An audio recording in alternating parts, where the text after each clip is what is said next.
bawa ke politik, hal-hal seperti ini tuh jarang. Bukan sesuatu yang bisa Di menarik pemilih atau kasus kekerasan, terhadap anak.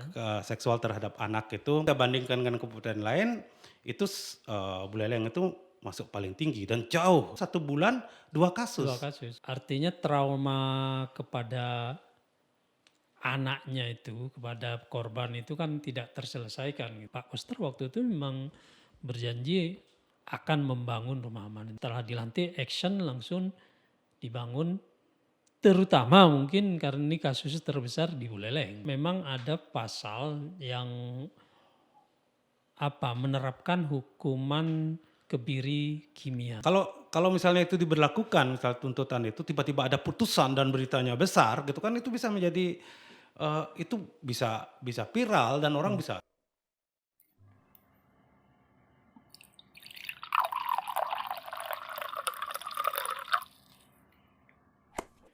Halo tim Tatkala, saat ini kita, bertemu lagi berbincang-bincang dalam podcast Lolohen Malu.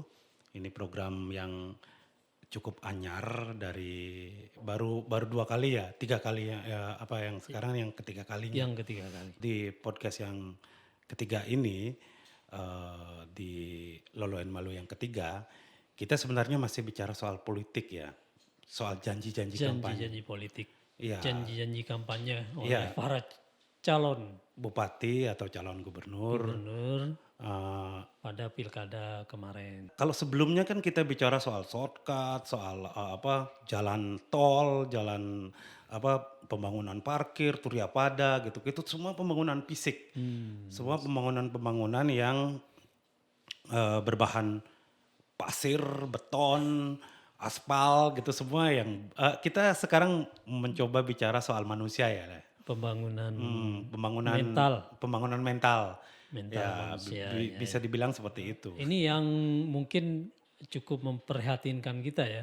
Di Bali, termasuk di Buleleng itu ada beberapa kasus yang bikin kita sesak sebenarnya, sesak dada untuk melihat itu, yaitu kasus kekerasan seksual terhadap anak. Dan juga termasuk, pencabulan lah, pemerkosaan atau ruda paksa Udah kalau paksa kalau, kalau istilah sekarang, istilah sekarang gitu. penghalusan itu. Ya, Tapi yang jelas mungkin banyak yang tidak mengerti juga itu mhm. istilah ruda paksa itu. Lebih kenalnya pencabulan gitu loh kalau. Yang cukup memprihatinkan kan kasus-kasus kekerasan seksual terhadap anak ya. Ya, Eee, ini setiap ada berita baru, setiap ada berita tentang pencabulan, tentang kasus kekerasan, seakan-akan kita semua tuh kaget gitu, seakan-akan baru pertama kali terjadi gitu. Dan selalu heboh, selalu diberitakan di mana-mana. Padahal ya, kasus serupa bahkan sama mirip gitu terjadi sejak bertahun-tahun lalu. ya di Hal-hal seperti itu. Misalnya paman mencabuli ya ponakan gitu, kakek mencabuli cucunya cucunya, atau temen teman guru mencabuli, ya guru mencabuli mencabuli siswanya. Itu siswanya. kan selalu terasa berita-berita seperti itu tuh selalu terasa mengejutkan ya. Ini menyangkut anak-anak itu kan masa depan kita. Para orang tua itu selalu miris ya mendengar berita ada anak-anak dicabuli. Apalagi sampai menimbulkan trauma yang begitu dalam gitu. Kita khawatir bagaimana ini masa depan anak-anak yang mengalami kekerasan seksual yang semacam itu.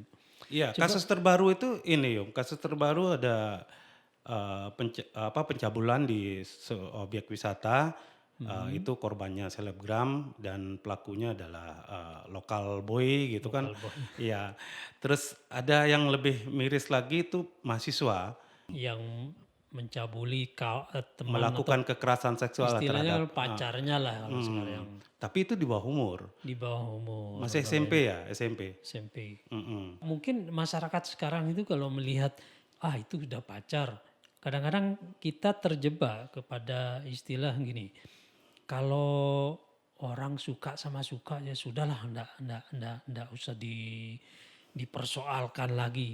Tapi ini nyangkut anak dan itu sudah di negara sudah walaupun mungkin orang tidak mempersoalkan, tapi negara ini kan Ya, mempersoalkan. itu persoalan kita sebenarnya gitu kan. Iya. Makanya kita memerlukan banyak metode pencegahan, banyak strategi, banyak taktik gitu misalnya untuk kejadian-kejadian seperti itu agar tidak terulang lagi gitu. Jadi itu juga mungkin ya menggambarkan betapa di sekitar kita itu banyak sekali atau ada predator-predator yang Iya, yang harus kita memang salah satu waspada gitu. iya. Tapi kalau kita bawa ke pilkada, bawa ke politik, hal-hal seperti ini tuh jarang gitu kan, Jarang jarang jarang jadi perbincangan, jadi perdebatan atau atau ini bukan bukan sesuatu yang bisa menarik atau pemilih.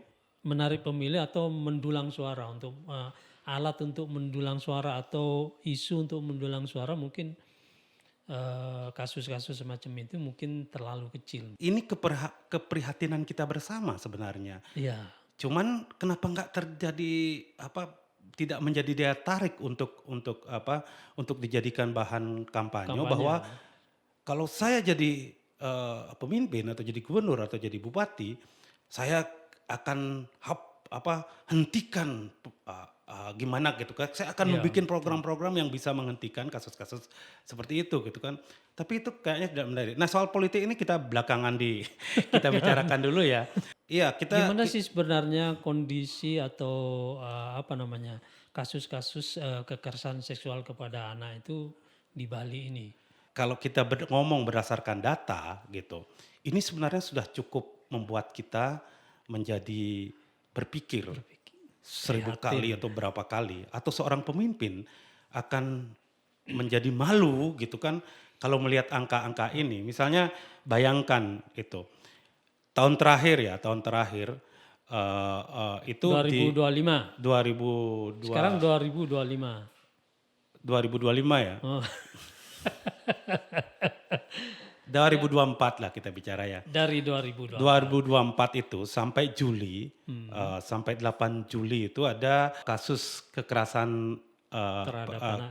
seksual terhadap anak itu cukup cukup inilah di Bali, dan juga yang paling memperhatinkan itu terjadi di Buleleng. Ini soal angka ya, soal data. Di Bali itu terjadi 55 kasus pelecehan seksual itu terhadap anak.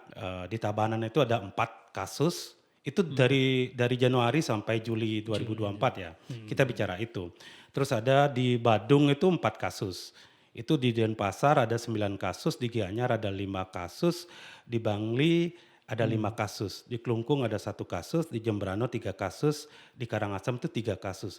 Nah, di Buleleng pada rentang waktu itu tuh 21 kasus gitu. Ini Tertinggi artinya ya ya tinggi baru sampai angkanya Juli, itu. baru sampai Juli. Nah, tambahannya sampai Desember 24 sepenuhnya itu. Ini khusus di Buleleng ya. Ya, Khusus di Buleleng itu ada tambahan lagi 4 ya, lagi 4. Tambahannya lagi 4, 21 tambah 4 25 kasus. 25 kasus. Itu sepanjang 2024. 2024 itu 2024. Kemarin sampai Juli itu kita bandingkan dengan kabupaten lain itu Buleleng itu masuk paling tinggi dan jauh angka kasusnya. Terus ditambah lagi 5 ditambah lagi 4 jadinya 25. Nah, Januari ini 2025 Januari ini belum habis. Tanggal berapa sekarang? Tanggal Sudah akhir belum habis tapi sudah terjadi 5 kasus. itu yang di Bali Di atau di Buleleng Buleleng, di aja. Buleleng aja gitu. Di Bali belum kita dapatkan datanya, tapi perbandingannya sudah ada 8 dari Januari sampai 8 Juli 2024. Nah, kalau kita berkaca lagi ke belakang, ini tatkala.co sempat menulis laporan khusus tentang ini. Kesalahan. 2017 sampai 2022 itu terjadi 89 kasus. Ini di Buleleng. 89 kasus, 2017 sampai 2022. 22, Berarti sepanjang 89 kasus. 5 tahun ya. Ya, kalau dirata-ratakan itu sepanjang 5 tahun itu 1 bulan itu terjadi 1 kasus. Itu. Nah, 2023 jadi 24 kasus. Ini setahun setahun. Yang Setahun. kemarin yang tadi itu 5 tahun 89 kasus, sekarang setahun 2023 ya 2023 24 kasus. Artinya 24 kasus itu 1 bulan 2 2 kasus kasus. rata-ratanya. Itu 2024 25 kasus. Nah, ini angka memang angka yang bisa kita jadikan cerminan atau Itu artinya angka yang terdeteksi sebenarnya. iya yang Tapi bisa jadi yang tidak terdeteksi, yang tidak tercatat oleh kita atau para petugas yang di Buleleng itu bisa jadi justru lebih besar ya, apa yang dinamakan ini apa fenomena gunung es ini. iya bisa bisa lebih banyak. Bahkan ada kasus yang tidak dilaporkan ke polisi. Ya, Tapi bisa minta minta perlindungan atau konsultasi ke lembaga terkait di dinas yang menangani perlindungan perempuan dan anak di kabupaten gitu. ya, Nah, data ini berita-berita itu biasanya kan gitu, Buleleng kasusnya tertinggi gitu. tertinggi betul. Tapi sebenarnya kita tidak yakin juga bahwa Buleleng itu tertinggi gitu kan. Ya, bisa jadi di tempat lain tinggi tapi itu tidak ya istilahnya tidak dilaporkan Ti atau tidak terdeteksi atau iya, korbannya tidak tidak melapor melapor atau gitu. tidak mengungkapkan gitu. Iya, bisa Nah, ini seperti itu. benar-benar apa namanya fenomena gunung es yang bagaimana pemimpin nanti Justru bisa. kita curiga, kok angkanya bisa kecil gitu kan, bisa seperti Nah, itu. itu Artinya betul. bukan berarti kita curiga bahwa di situ harus ada kasus gitu kan, tidak seperti itu. Tidak seperti itu Artinya ya. ada persoalan-persoalan misalnya Buleleng, karakter masyarakatnya itu kan terbuka. Terbuka, betul. Terbuka dan berani untuk menyelesaikan persoalan-persoalannya, meskipun orang lain dengan resiko orang lain mengetahuinya gitu kan. Iya, betul. Itu, karena seperti itu mereka berani melapor atau Melapor, berani berani meminta perlindungan gitu. berani mengungkap gitu Berani ya. mengungkap meskipun, ada risiko, membuka aib keluarga atau membuka Membuka aib, lembaga atau membuka aib, desa gitu seperti itu. Gini, ada satu kejadian ini, tapi kejadian ini udah lama ya, tapi bisa kita jadikan semacam cerminan lah. mhm, Di kabupaten lain di luar Buleleng ini, aku pernah menemukan ada orang tua, ayah mhm, yang menghamili anaknya gitu. Dan seluruh desa itu tahu, tapi tidak ada yang melapor karena, eee, apa, dikhawatirkan itu membuka aib itu ya, membuka aib gitu. Dan pihak desa itu kasihan sama keluarganya. keluarganya, betul. Kasihan dia udah nggak punya apa gitu kan, dibuka lagi dilaporkan ke polisi, nanti semua orang tahu. Bisa seperti itu dan itu bisa diselesaikan secara adat gitu. Itu tidak tercatat sebagai data. Sebagai data, Ya, betul. tidak Itulah, tercatat sebagai angka gitu kan seperti itu. Itu sudah diselesaikan misalnya, desa menetapkan dia mecaru, apalah, sesuai dengan aweg-aweg desa. Tapi persoalannya setelah itu selesai. Itu persoalannya tidak tercatat sebagai data, itu. Nah, hal-hal seperti ini kan berbahaya juga, Yom, ya. iya betul. Mhm. Artinya trauma kepada anaknya itu, kepada korban itu kan tidak terselesaikan gitu. Kalau misalnya hanya sekedar dibiarkan gitu ya, anak tidak mendapat bimbingan atau penanganan secara psikologinya, psikisnya, itu memang nggak tahu. Ada di beberapa tempat juga memang banyak lembaga ya yang memang lebih memilih menyelesaikan istilahnya dalam tanda kutip secara adat gitu, tidak menyelesaikan secara hukum atau tidak membawa anak-anak korban ini kepada ahli untuk menanganinya.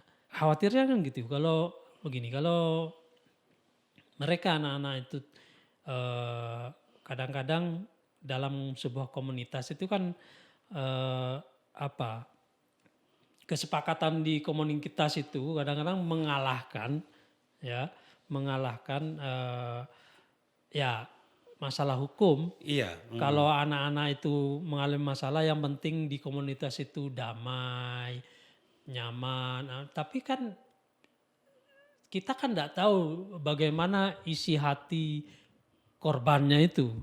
Nah itu kan berbahaya kalau dibiarkan. Oke kalau anaknya itu memang ikut misalnya menerima kemudian tidak trauma dan lain sebagainya. Sering kita dengar di Google atau di internet itu banyak sekali tulisan-tulisan tentang apa faktor-faktor yang menyebabkan menyebabkan peristiwa seperti itu tuh bisa terjadi di lingkungan kita gitu. Ada misalnya faktor individu itu kurangnya pendidikan seksual gitu semacam itulah, gangguan psikologis, pengaruh alkohol dan narkoba gitu. Bisa Ini bisa khusus pelaku ya, iya khusus pelaku pelaku. atau predator lah, predator seksual. Sebenarnya gini, yang prihatinkan kita itu justru banyak kasus kekerasan seksual itu dilakukan oleh orang-orang terdekatnya. Ya, Misalnya dalam kita sering keluarga. baca itu dan semua Ya, akan bilang gitu. Kalau kita jadi wartawan itu nanya ke eh, apa ke psikolog atau kemana gitu kan, biasanya terjadi orang terdekatnya. Tapi bagaimana metode untuk mencegah mencegah. orang terdekat itu kan itu persoalan-persoalan Ya, yang harus kita pikirkan gitu. berapa kasus tuh kakek kepada cucunya, paman kepada ponaannya. Itu orang-orang terdekat sebenarnya yang memang seharusnya mereka melindungi justru melakukan itu. Nah ini memang apa yang salah sebenarnya? Tapi kalau kita bicara soal ini ya, Yom, soal Buleleng ya, kita tahu pemerintah Kabupaten Buleleng sudah melakukan banyak hal untuk pencegahan terjadinya peristiwa-peristiwa seperti ini. Misalnya yang rame gitu anak-anak itu dikumpulkan membentuk forum anak Buleleng gitu kan. FAD gitu, itu Forum kegiatannya anak banyak daerah. gitu ya, Forum Anak Daerah ya, FAD ya, Forum Anak Daerah. Terus ada genre gitu kan, aku nggak ngerti juga itu semacam itu. Ada juga kegiatan-kegiatan konseling dan ada lembaga yang secara khusus menangani di dalamnya isi psikolog, ada pemerhati, ada aktivis, yang orang-orang yang bekerja dengan giat itu. Tapi kasus ini te- eh, eh, tetap meningkat Tetap meningkat. secara data gitu, tetap meningkat dan tetap ada gitu. Susah mencegahnya. Artinya disinilah sebenarnya apa sesuatu yang lembaga-lembaga yang bisa melakukan hal-hal secara lebih kreatif gitu kan, lebih kreatif. Ya. Ini pendapatku pribadi ya, Yom. Ada kita selama ini misalnya salah satu faktor terjadinya kekerasan itu faktor gambar media sosial gitu. Itu salah satu. Mungkin Di mungkin faktor utama itu kan ada orang yang setelah menonton video-video yang yang mengarah ke persoalan-persoalan pornografi dan lain-lain itu membuat orang menjadi tertarik untuk melakukannya atau orang menjadi secara spontan ingin melakukan dan langsung melakukan tindakan gitu. Hal-hal seperti itu. Tapi kan cara mencegahnya itu apa? Kita seringlah ngomong, pemerintah itu nah, sering bicara sharing sebelum saring, saring terbalik ya, saring sebelum saring sharing. saring sebelum sharing gitu kan. Terus apanya yang disaring? Kita nggak pernah tahu bahwa apa yang harus kita saring. Misalnya gini, apakah itu ditutup? Tidak boleh Ya, menonton, gimana caranya melarang orang kita sebagai orang tua aja. ya penyedia kontennya lebih kreatif daripada gini. Ya itu. Nah, Nah itu memang ada perubahan persepsi mungkin yang harus di apa. Kalau dulu orang tua itu melihat anaknya misalnya keluar kemana itu khawatir. ya Khawatir ini ada nggak ngapain pulang-pulang. nggak Ya. pulang-pulang. 3 bulan nggak pulang gitu. Nggak sehari-hari. Tapi sekarang berbeda. Kalau anak-anaknya ngumpet di dalam kamar, Nggak keluar-keluar. nggak keluar-keluar, itu perlu diwaspadai. Ngapain dia? Kalau tidur sih nggak apa-apa kan. Tapi jangan-jangan membuka konten-konten yang konten untuk anak-anak ini ya, konten-konten dewasa. Antang mereka. Nah dari situlah. Ya kan ada misalnya orang tua mungkin juga malas misalnya dicek historinya. Itu kan History. ada hal-hal yang bisa dilakukan itu. Tapi kan ini yang kusebut kreatif untuk mengatasi itu sebenarnya kita kan tidak melarang, tidak bisa melarang. Tidak Itu bisa aturannya melarang. aturan media sosial gitu. Misalnya TikTok punya aturan sendiri, YouTube punya aturan sendiri. Pemerintah nggak bisa ikut campur atau lembaga-lembaga yang punya perhatian terhadap itu nggak bisa ikut campur kan. Tapi kenapa tidak kita lawan dengan cara membuat konten gitu kan itu. Salah satunya itu. Iya, aku melihatnya seperti ini. Aku tidak menyalahkan siapa-siapa ya. Kita sering hanya bisa menyalahkan gitu. Kita sering hanya bisa menyalahkan bahwa jangan nonton ini, jangan nonton itu. Tapi kita tidak Tidak bisa menyediakan melawannya, tontonan. tidak Tidak melawan menyediakan dengan tontonan. Tandingan tontonan itu nggak ada. Cara berpikir kita itu salah sebenarnya. Keliru belakangan ini. Bahwa bahkan kampus gitu misalnya. Yang sebagai lembaga yang merawat kepakaran, merawat moral, merawat ilmu pengetahuan gitu. Pemerintah juga yang juga sebagai lembaga yang harus memperhatikan hal seperti itu, kadang-kadang harus algoritma gitu. Ya, Apa yang banyak banyak ditonton, ditonton orang ke sana. ikut memproduksi hal seperti itu gitu. Misalnya cara berpikirnya bukan memproduksi pornografi ya. Misalnya cara berpikirnya itu sama seperti itu. Oh ini yang disukai banyak orang gitu. Ini yang hal-hal seperti ini yang disukai. Misalnya musik gitu misalnya. Musik yang banyak disukai orang itu lembaga-lembaga itu ikut memproduksi seperti itu. Kita membedahnya dari cara berpikir ya. Cara berpikir bahwa kita selalu tergoda oleh pasar besar gitu. Oleh keramaian, oleh kerumunan.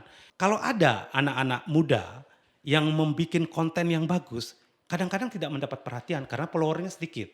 Karena pembacanya sedikit. Terus dia tidak dijadikan ambasador untuk memiklankan suatu mempromosikan suatu produk misalnya program-program pemerintah. Justru pemerintah ikut-ikutan menggunakan ambasador-ambasador yang misalnya hanya berpatokan pada bahwa dia followernya banyak. Gitu. Hal seperti ini tuh jarang digarap, jarang diperhatikan dan jarang jadi semacam kajian itu jarang hal-hal seperti ini. Kenapa misalnya kalau ada FAD ya, anak-anak itu dilatih untuk membuat konten yang bagus gitu, yang bagus. Meskipun tidak sebanyak followernya, tidak sebanyak konten kreator yang sudah terkenal gitu. Dan itu harus diperhatikan. Pertama gini, kalau dia asik bikin konten yang bagus, dia akan mendapatkan pendidikan dari pekerjaannya. Gitu. Iya betul. Tapi tidak ada pikiran seperti itu. Kita hanya bisa kita kumpulkan anak-anak, jangan kita pilih-pilih tontonan, jangan menonton ini, jangan menonton itu. Kita hanya bisa ngomong seperti itu gitu. Tapi kalau ada anak yang bikin sesuatu yang membuat dia menjadi lebih baik gitu misalnya, tapi tidak mendapatkan follower yang banyak, tidak boom gitu misalnya, tidak mendapat perhatian gitu. Nah kita sekarang ke politik. Politik itu kan gennya tuh seperti itu sekarang gitu kan. Yang rame, mana yang banyak, ini itu yang dicari. Iya itu yang dicari. Kita artinya pemerintah itu harusnya atau kita ini ikut mendorong bagaimana menciptakan konten-konten yang melawan algoritma. Iya, memang harus gitu. Ada lembaga-lembaga yang tidak ikut harus pasar lah dibilang kalau bahasa lamanya, kalau bahasa sekarang itu harus algoritma gitu. Iya. Setidaknya kalau kontenmu membiayai itu kan. Artinya gini, satu konten di media sosial gitu misalnya dapat 1 juta pendengar, tapi merusak setengahnya gitu misalnya, kan ya sama aja gitu. Tapi kalau konten yang bagus dapat 1.000 gitu, memperbaiki setengahnya itu bagus gitu. Atau penontonnya cuma 5 orang gitu, tapi 5-limanya menjadi baik gitu. menjadi baik. Itu kan tidak jadi pikiran selama ini gitu. Ya, Kayaknya hal-hal seperti itu tuh nggak jarang ada di digarap, pikiran. jarang didekati, jarang dipikirkan gitu. Nah itulah menurutku kegagalan. Kita tahu seluruh faktor itu, kita tahu faktor ekonomi Penyebab gitu, itu, penyebabnya itu penyebab. kemiskinan gitu kan, faktor apa, faktor lingkup, kalau misalnya faktor keluarga itu keluarga yang tidak harmonis gitu kan, broken home gitu misalnya. Atau banyak hal lah. Faktor Di Google itu banyak gitu, kalau cari aja di apa, di Google itu banyak yang seperti itu dan semua tahu. Kalau kita nanya jadi wartawan itu nanya tuh pasti itu yang dideret, yang diomongin Faktor deretan apa itu. aja yang mempengaruhi Iya, ini. dan ada yang hafal itu gitu Hafal. kan. Tapi apakah itu efektif gitu kan? Pencegahannya juga tahu, banyak orang yang tahu pencegahannya. Misalnya apa ya cara mencegahnya, kalau misalnya anak-anak itu diberikan kegiatan positif gitu, semacam-macam itulah. Tapi kan selama ini kita hanya bisa Kegiatan positif aja. Positifnya tidak diuraikan kayak tadi itu, positif dalam berkonten di media sosial yang melawan algoritma itu. harus ada anggaran untuk melatih anak-anak bikin Anak-anak itu. konten. Ini lawan dengan konten gitu kan itu. Media sosial kita harus masuk untuk melawan itu. Kita tidak bisa menghapus itu. Misalnya joget porno. Joget porno itu kan ada dulu pernah kapan itu ada upaya-upaya bersurat kepada YouTube untuk menghapus konten-konten Konten porno itu. porno. Kan nggak bisa, bisa. artinya ribet gitu kan, artinya perjalanannya kan, prosesnya kan panjang sekali. Kenapa tidak lawan dengan konten yang bagus gitu. Kita sebenarnya calon gubernur kita yang sekarang sudah jadi gubernur terpilih, misalnya Pak Koster dan Gili Dan Prasto itu Gili sebenarnya Prasto, sudah punya masuk dalam visi misinya. Misalnya pada debat ketiga gitu, persoalan-persoalan ini muncul gitu, membuat rumah aman di setiap kabupaten. Ya, rumah aman itu rumah tempat melindungi, rumah perlindungan untuk eh, anak-anak dan perempuan korban dari kekerasan seksual. Kekerasan Kekerasan seksual itu. seksual, ya. Karena dengan rumah aman itu anak-anak atau perempuan itu bisa betul-betul terlindungi. Di situ nanti akan ada bimbingan atau ada apa namanya?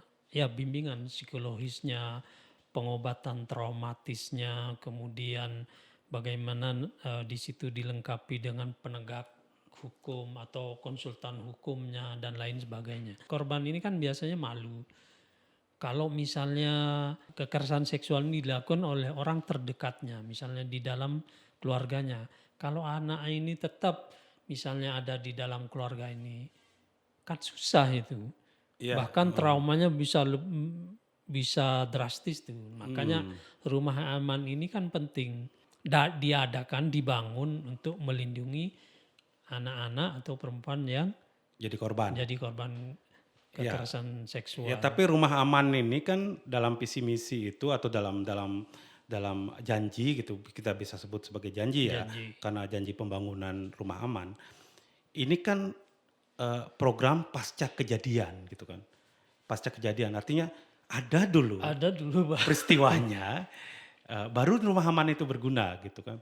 Bu Leleng aku pernah dengar, pernah baca juga ada rencana pernah membangun rumah aman. Katanya sudah Lokasinya, tempatnya. udah ada tempatnya gitu.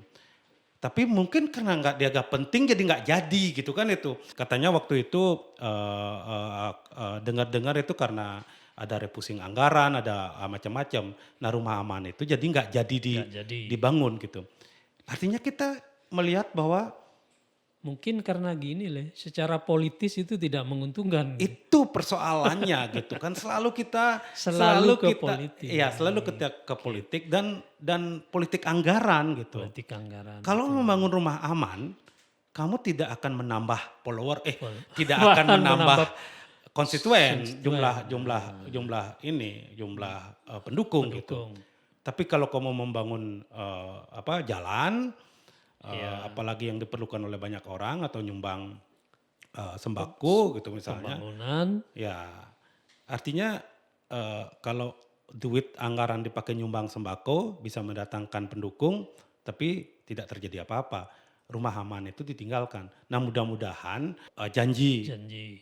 Koster Giri yang diucapkan pada saat debat itu untuk membangun rumah aman di seluruh kabupaten di Bali, termasuk juga di Buleleng, Buleleng. itu terwujud. Gitu. Ini mungkin tidak diberitakan ya, tapi tim kita menemukan ada peristiwa misalnya setelah jadi korban kekerasan, setelah itu dia menjadi mentalnya terganggu. Terganggu, Gitu. Mentalnya ya. terganggu. Dan kalau kita bawa ke karya sastra ya banyak novel-novel yang bercerita tentang itu bahwa anak yang punya trauma seksual masa kecil gitu, kehidupan pada saat dewasa bisa berbeda atau bisa kita anggap dalam tanda kutip rusak lah gitu kan semacam itu. Nah kejadian itu ada gitu Di Buleleng itu.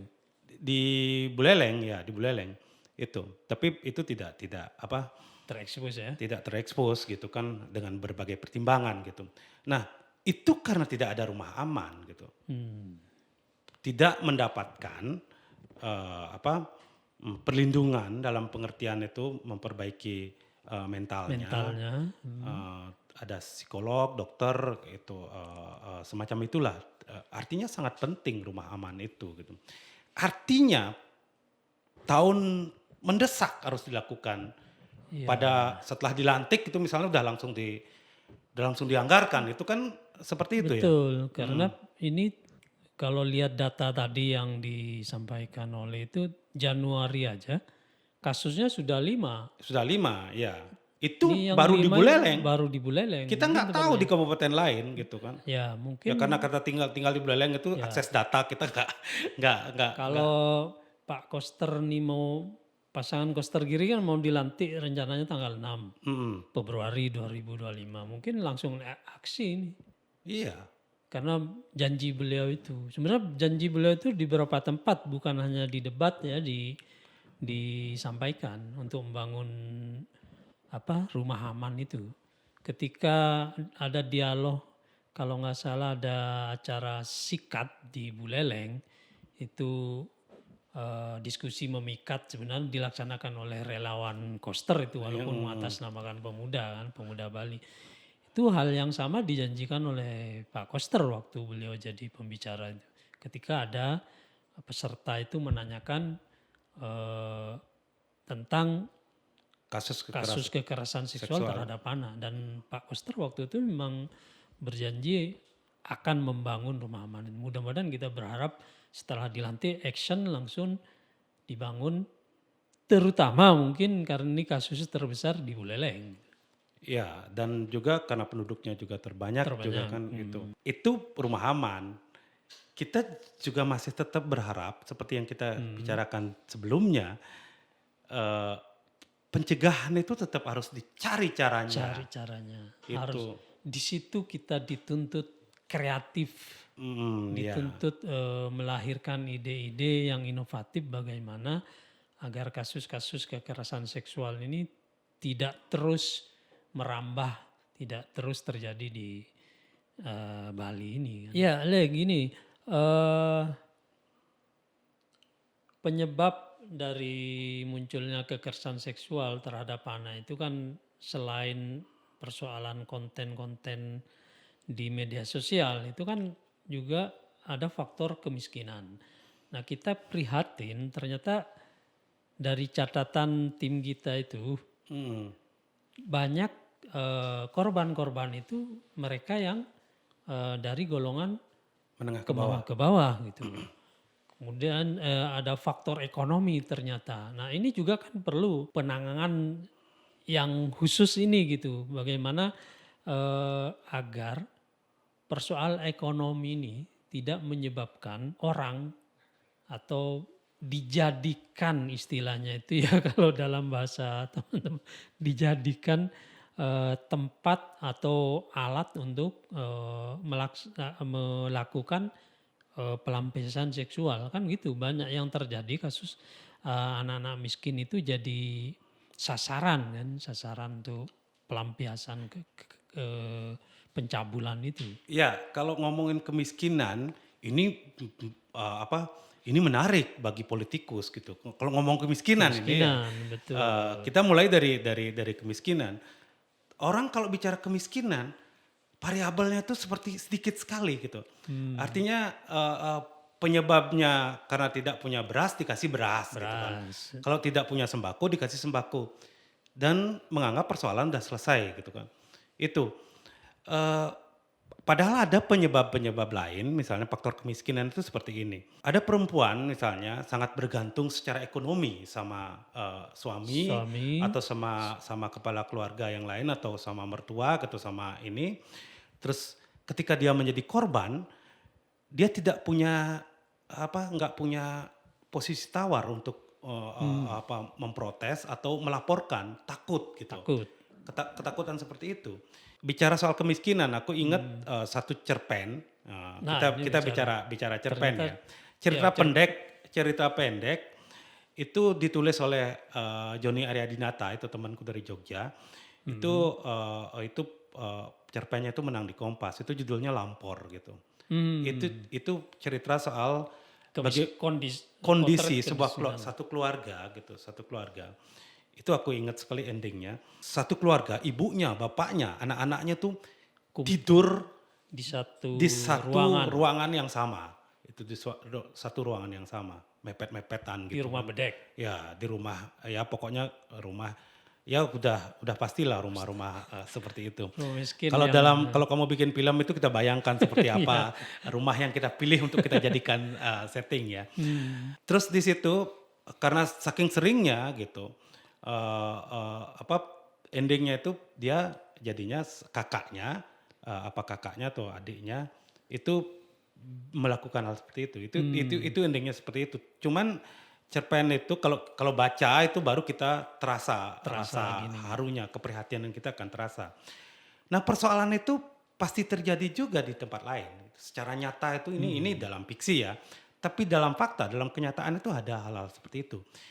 Jadinya bedah rumah, ini kan kalau kita ngomong bedah rumah gitu, kita bikin satu kamar gitu kan nggak cukup gitu. Nggak cukup. Kan lihat keluarganya juga gitu. Saya pernah baca juga itu cerpen Lampor itu. Memang akhirnya si adik perempuannya itu kan menjadi menawarkan diri kepada beberapa pemuda di sekitarnya dan melakukan hubungan seksual di luar di luar nikah gitu. Itu kan karena dia itu sering mendengar bapak ibu yang melakukan hal sama di dalam satu kamar itu. Iya. Dia hanya mendengar kresek-kresek, kemudian juga kakaknya dan melihat kakaknya melakukan hal yang sama. Nah ini kan hubungannya ke kemiskinan tadi itu. Yang membuat seperti itu tuh kan kemiskinan. Ya. Tapi kan orang biasanya keluar-keluar bicaranya. Kalau di dalam keluarga nggak boleh bertelanjang dada gitu, nggak boleh dilihat sama anak-anak. Dalam kondisi satu kamar, hanya beda tempat tidur, tidak ada penghalang sama sekali seperti dilukiskan Joni Aryadinata itu. Ya apa yang adegan dewasa pun disaksikan oleh anak-anaknya gitu. Dan mereka karena mungkin secara psikologis ya, sehingga pingin melakukan hal yang sama gitu. Ya. Dan itu yang dilukiskan di cerpen itu, kemudian si adik perempuannya melakukan ya istilahnya dengan tetangga, teman pemudanya di Artinya faktor ekonomi itu ya sudah jelas lah ya. Tapi kan semua orang udah tahu itu. Tapi bagaimana cara mengatasinya? Apakah hanya dengan bedah rumah? bedah rumah. Artinya kan bedah rumah itu harus ada juga ikutannya. Bedah rumah seperti apa gitu kan. Selama ini kan tidak kreatif bedah rumah itu. Bikin rumah 25 juta atau 30 juta udah selesai. Diserahkan ke kontraktor, yang penting nilainya 25 juta, entah seperti apa bentuknya gitu misalnya.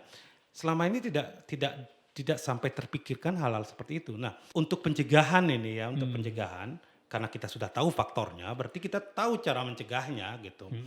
Dan perlu dicoba, kan kita harus mencoba. Ini kan karena hal-hal seperti ini mungkin tidak punya metode yang baku untuk bisa mengatasi itu. Kalau misalnya faktornya ekonomi seperti ini cara mengatasinya metodenya. Kalau faktornya lingkungan seperti ini. Kalau faktornya keluarga seperti ini.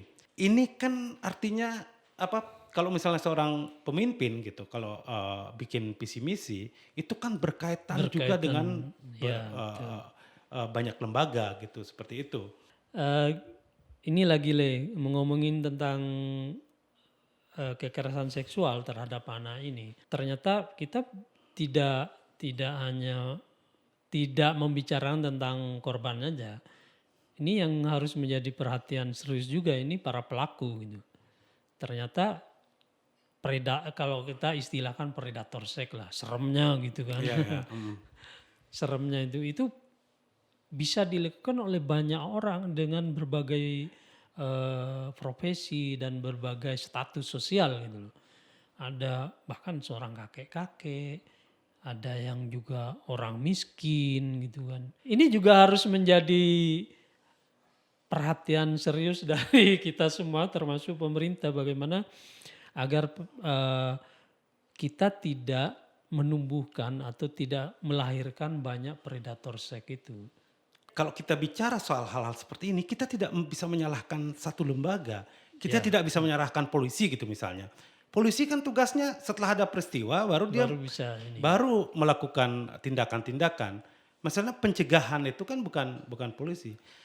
Nah, ada satu yang menarik ya, ada hukuman kebiri itu Undang-Undang nomor 23 tahun 2002 tentang perlindungan anak dan perempuan itu memang ada hukuman bagi pelaku kekerasan seksual. ya seperti apapun dia gitu, Seperti apapun statusnya itu, seperti apa. Itu memang ada pasal yang menerapkan hukuman kebiri kimia. Kebiri kimia. Itu apa istilahnya itu mungkin semacam suntikan bagi pelaku ini terutama orang dewasa ini Ya, kita supaya mungkin gitu ya maksudnya. Ya, ada kata kimia itu mungkin tidak kalau bayangan kita tuh kan dipotong. Kalau kebiri itu kan nggak seperti itu kan. dipotong. Ya, kalau kimia mungkin yang menggunakan alat-alat kimia agar kelelakiannya mungkin menjadi hilang. Tidak berfungsi. Tidak berfungsi. Gitu. Tapi sampai saat ini aku nggak pernah mendengar berita itu bahwa hal itu diterapkan. Belum masuk ke sana. Oh, bisa dicoba itu ya. Bisa dicoba untuk membuat kapok itu. Iya. Minimal mungkin di pasal-pasal kita nggak tahu ya seperti apa namanya perilaku pidana di kekerasan seksual itu yang bisa diterapkan hukuman kebiri kimia ini gitu. Iya, artinya kalau kita bawa kembali ke persoalan-persoalan politik gitu kan, kebijakan gitu. Artinya ini hal seperti ini loh sama seriusnya. Harusnya sama seriusnya dengan kita membangun Surya Pada gitu misalnya. Atau sama seriusnya kalau kita membangun jalan tol gitu. Artinya gini, kalau misalnya waktu kampanye dulu kita akan selesaikan Surya Pada. Surya Pada ini akan mendatangkan kemarin itu 100 pendapatan miliar. 100 miliar per tahun. Seharusnya juga ada kampanye misalnya untuk mengurangi kasus kekerasan seksual yang marak di Bali ini. Kita akan berlakukan hukuman kebiri kimia. Mungkin orang jadi takut. Atau kalau kita bicara rumah aman gitu kan, ada kalimat yang membuat banyak orang menjadi sejuk meskipun tidak menjadi perhatian tidak selaris perhatian ketika orang membicarakan pembangunan-pembangunan besar itu. Misalnya dalam 100 hari rumah aman Harus harus sudah dibangun. harus sudah dibangun gitu. Rumah aman itu bentuk fisik yang wujud nyata, itu kita bisa berharap dari itu dulu ya. Kalau itu terbangun, kepercayaan masyarakat, kepercayaan kita terhadap Ada pemerintah yang pemimpin. mengurus, pemimpin yang mengurus hal-hal seperti itu jadi terbangun. Setelah itu baru disusun kembali apa-apa yang harus dilakukan untuk pencegahan, bagaimana metode pendidikannya, sekolah-sekolah sebaiknya seperti apa, kampus sebaiknya seperti Seperti apa. apa. Misalnya dulu ada rabies, dibawa ke aweg-aweg adat. Gitu. Adat. Kalau misalnya hal-hal seperti ini, perlu nggak aweg-aweg adatnya sanksinya Sanksinya lebih berat berat gitu. Misalnya seperti itu. Tapi dulu tuh biasanya ada istilah-istilah kalau orang melakukan hal seperti itu, misalnya kalau melakukan hubungan seksual yang tidak wajar gitu, misalnya manusia dengan binatang gitu kan, atau manusia bapak dengan anaknya, itu ada istilah-istilahnya dan itu diselesaikan secara upacara. Selama ini kan sampai pada upacara saja, terus setelah itu selesai gitu. Orang menyetubuhi sapi gitu misalnya harus pakai pecaruan dan sapinya dilarung ke laut gitu misalnya, ada hal-hal seperti itu terjadi. Tapi kalau misalnya ayah memperkosa anaknya atau kakek memperkosa cucunya atau paman, perilaku seksual yang tidak wajar seperti itu bisa saja ditambahi sanksi yang secara nyata lebih berat gitu kan, bukan hanya upacara gitu kan, seperti Masuk itu. hukuman kebiri itu. Iya, iya, bisa saja, bisa saja. Itu kan nanti berdasarkan kajian, Nah, betul. kajian ahli hukum dan lain-lain gitu. Memang kalau menghukum yang kasus-kasus seperti itu agak ribet juga. Misalnya anak diperkosa oleh ayahnya, ponakan oleh pamannya, cucu oleh kakeknya. Itu kan Ya memang ya ribet ribet. gitu. Orang Kalau menghukum misalnya koruptor aja ribet, apalagi menghukum hal-hal seperti ini. Itu kan kalau misalnya sama-sama bujangan gitu loh, anak sama ini, kalau penyelesaian zaman guru kan tinggal dikawinkan gitu. iya, Tapi kalau kalau kalau orang lain misalnya antar temen gitu loh, walaupun mungkin satunya di bawah umur, biasanya kalau orang-orang tua dulu itu kan ini langsung dikawinkan, selesai sudah gitu. Tapi kalau yang sekarang seperti itu kan tadi itu, zamannya berbeda. Itu tuh, nggak bisa berlaku hal-hal seperti itu gitu kan. Itu bisa melanggar hal lain gitu, misalnya melanggar hak asasi manusia gitu, bisa seperti itu. memang untuk kasus yang eh, orang-orang dekat ini kan agak ribet ini ya. Anak diperkosa oleh ayahnya, kakek memperkosa cucunya, kemudian paman, ponakan gitu. Nah ini mungkin pertimbangan di penuntutan ini yang harus tegas misalnya. Iya, Bisa nggak kalau kasus seperti ini misalnya undang-undang yang tadi kita diberlakukan bicarakan itu Undang-Undang bisa 23 diberlakukan tahun. seperti itu. Kalau misalnya itu diberlakukan, misal tuntutan itu tiba-tiba ada putusan dan beritanya besar gitu kan, itu bisa menjadi itu bisa viral dan orang bisa jadi takut gitu Nggak kan, takut hal-hal untuk seperti itu. melakukan itu ya. Tapi kan ada nggak yang berani mencoba untuk memutuskan hal seperti itu? Kan Harus ada yang memulai ya supaya kasus-kasus ini tidak berlanjut. Kalau memang undang-undang mengatur seperti itu, penuntut pun harus berani. Misalnya kalau memang cukup bukti dan memang ada syarat-syarat untuk dituntut sekeras itu atau dihukum kebiri, itu bisa dicoba itu. Dan hakim pun bisa berani memutuskan untuk menghukum para predator seksual yang rumit di ini kan Murah kita itu. sudah tahu semua ini kejahatan kemanusiaan gitu kan, karena yang dihancurkan itu bukan hanya masa depan yang dihancurkan, apalagi yang korbannya itu anak-anak. Artinya hukuman seperti ini kalau ada yang berani memperlakukannya atau memutuskan hal seperti itu mungkin menjadi pelajaran untuk kasus-kasus seperti ini pada waktu-waktu yang akan datang.